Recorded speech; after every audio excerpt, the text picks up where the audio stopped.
this entire conversation that we've had about the NBA playoffs, the number of times that you talked about just focusing and executing and making sure you play defense, certainly in a hostile environment. It just keeps on reminding me of Jordan being the greatest player in those situations I've ever seen, and trying to explain it to a younger generation that has so many great players to look at and see it in real time. Do you have a good story that from back in the day that would actually crystallize Jordan's greatness on the road, in a locker room, teammates looking at him, he looks at them, and it's in the bag, or what he says to you to get you in a similar mindset to live in his universe on that night? Yeah, I was just reminded, Rich, I don't really think about that a lot, but I was, for some reason, I guess they were showing an old clip of the Bulls versus Portland in the NBA Finals, and it was Game 6, and we were at home playing in a closeout game, and no one was playing well.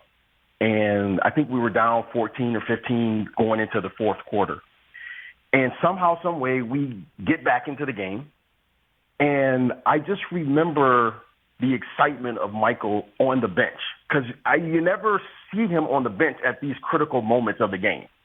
And I remember we battled back in with our bench guys. And Phil is talking.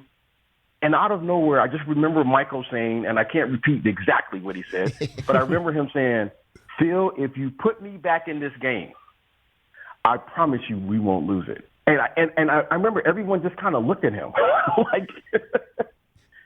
And I thought, wow, he wasn't playing well. None of us were playing well.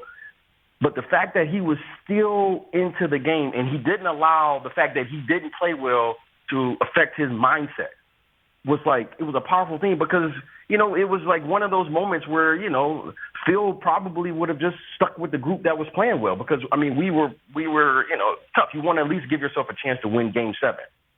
And he put Michael in, and all of a sudden he goes from not playing well the entire game to being the Michael that we were used to seeing. And I thought, what a unique, quality to have, that you're still in tune with the game, even though you're not playing well.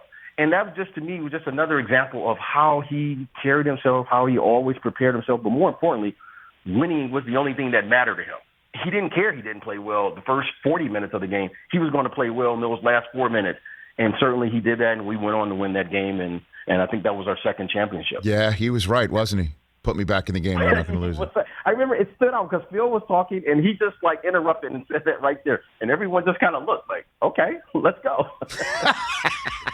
Did Phil say go back in right there? Or did Phil just say? Phil was okay, let's go. Micah, you got Bobby Hansen, let's go.